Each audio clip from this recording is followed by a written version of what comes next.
Hundimiento del Real Madrid en Tenerife. Arrancamos.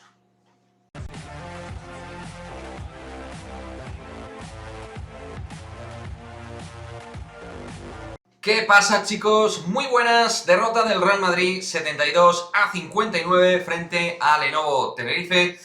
Y de esta manera se confirma, si no había quedado confirmado ya, que Houston tenemos un serio problema. Un problemón de narices, por no decir de otra cosa, que tiene ahora mismo el Real Madrid de Pablo Lasso. De nuevo, el equipo se hundió, naufragó en el último cuarto. Es decir, cada partido tiene su propio contexto, pero hay elementos coincidentes en los partidos donde el Real Madrid ha caído derrotado. El Real Madrid, atención, ha perdido 10 de sus últimos 22 partidos. Ahí dejo ese simple dato, que desde luego no es anecdótico, y que demuestra a las claras que este equipo, insisto, tal y como corren los partidos, demuestra que tiene varios elementos en forma de fatiga. De hecho, confirmados en el postpartido por parte de Pablo Lasso, que le confirmaba a Milena Martín en Movistar que el equipo sí tiene cansancio, tiene fatiga, tanto muscular, física como mental. El equipo está desgastado, no fructifica en los momentos clutch, en los momentos clave, en los momentos donde el partido se puede decidir a cara de perro, y entre cara y cruz,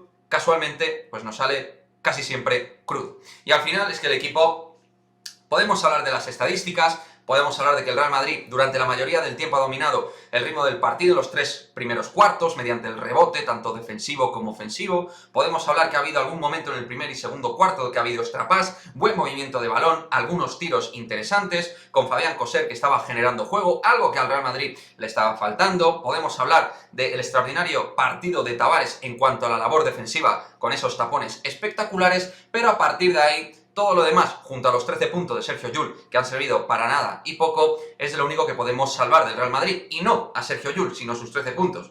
Porque a nivel de proporción, la verdad es que por mucho que Llull te sume en ataque, al final tiene el mismo problema que Thomas Hurtel. Te resta muchísimos valores evidentes dentro de la fase defensiva 5 para 5, que ahora mismo, con la falta de calidad mostrada por el Real Madrid en la línea exterior en cuanto a bagaje de anotación, pues la defensa exterior se vuelve vital, axioma básico, vaya a dar para que este equipo pueda ganar a buenos conjuntos como el Lenovo Tenerife, que por algo está dentro de los primeros puestos de la Liga ACB, haciendo un partido de menos a más, donde Bruno Fittipaldo ha sido clave, donde Sermadini también, Fran Guerra, Sulejmanovic, bueno, distintos elementos, Salin también, Sasu Salin, desde fuera. Oye, un jugador como él, pues al Madrid no le iría mal. No digo Salin, digo perfil. Un jugador que tenga esa capacidad motora para anotarte 2 o 3 triples consecutivos sin sudar, porque al Real Madrid anotar varios triples consecutivos le cuesta horrores. Al igual que a Pablo Lasso encontrar otras soluciones que no sean el tiro exterior, porque ahí tenéis el bagaje de puntos que han tenido tanto Poirier como Deck como Tavares, gente que sobre todo juega por dentro. Gaby Deck lo hemos infrautilizado hoy, Tavares no hemos alimentado su poderío físico, lo mismo con Vincent Poirier. Y cuando el Real Madrid no encuentra activos por fuera en lo que es la línea regular de partido, pues vaya, queda absolutamente delimitado a esos malos porcentajes. Hoy 25% en triples, pero menos del 50% en tiros de 2. Y al final 38 rebotes ambos equipos, cuando el Real Madrid iba obteniendo entre 10 y 12 rebotes más en lo que era el tercer cuarto con respecto a Lenovo Tenerife. Así que muy mal partido, que lo que hace es seguir activando la puesta de alarma en color rojo. Este equipo ahora mismo tiene una desnutrición baloncestística tremenda, no tiene soluciones activas dentro de la incapacidad para anotar o generar puntos con fluidez, con cierto dinamismo, y equipos como, pues esto, un Lenovo Tenerife que va con el cuchillo entre los dientes, con necesidad de victoria para confirmarse como equipo de playoff, y además encima llevamos 5 años consecutivos venciéndoles en las distintas competiciones, pues te encuentras con todos los ingredientes para que te encuentres, como digo, a un rival con ganas, y tú, si no estás en un nivel medio alto, pues este partido al final no te lo llevas. Pero al final, y como conclusión, no me voy a querer alargar mucho en este vídeo, pues te das cuenta, ¿no?, de todo lo que pasó en Turquía frente a Efes, frente a Maccabi también, frente a Baxi Manresa quizá no tanto, frente a Panathinaikos. Bueno, da la sensación de que al equipo le faltan piernas, que no puede fructificar y cerrar partidos, no puede cerrar puntos ni desde la defensa, ni desde el ataque.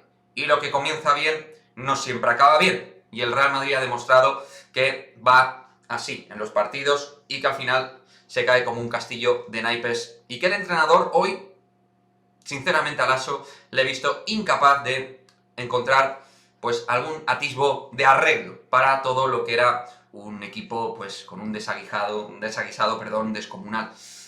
Frente al Bayern de Múnich, ¿qué pensar? ¿Qué esperar? Pues yo, como creo, al igual que la mayoría de madridistas, chicos, pues vamos a ser muy escépticos, ¿no? Y con respecto a las soluciones a medio o largo plazo, pues yo creo que el Real Madrid va a tener que tomar decisiones profundas. Y por supuesto, como muchos dicen, pues las conclusiones a final de temporada. Pero como muchos atisbábamos y avisábamos previo tiempo atrás, pues había cosas que olían mal y ahora mismo el vestuario del equipo transmite muy mala sintomatología, muy malas prestaciones, muy malas sensaciones, ves las caras, ves las quejas de unos para otros, pues bueno, normalmente lo que demuestran equipos con una dinámica perdedora. ¿Podemos ganar al Bayern? Por poder, ¿se puede a un partido? Claro que se puede, pero os digo algo, aunque quedáramos segundos y tuviéramos un mejor cuadro de cara a los cuartos de final, con este nivel de juego que demuestra el Real Madrid, con esta situación mental, con este cansancio global en todos los aspectos, incluso en los peores que podemos pensar, ahora mismo a nivel de química de equipo, el equipo pues tiene una pinta tremendamente mala y, como digo, con unas soluciones a corto plazo que yo no consigo ver y el que las tiene que ver, que es el entrenador que está ahí, parece que tampoco es capaz de encontrarlas. Y como digo, no es solo una responsabilidad de Pablo Lasso, que lo es, máximo responsable como entrenador, pero desde luego no único. Hay jugadores que están en el focus, en la diana ahora mismo del aficionado medio del Real Madrid. Jugadores que están demostrando partido sí, partido no, pero partido sí, partido no, partido sí, partido sí, ¿se me entiende? Que no son jugadores para liderar al Real Madrid actualmente y no son jugadores de calidad diferencial o lo dejaron de ser. Así que esto es lo que tenemos. Vamos a ver contra el Bayern de Múnich qué es lo que pasa.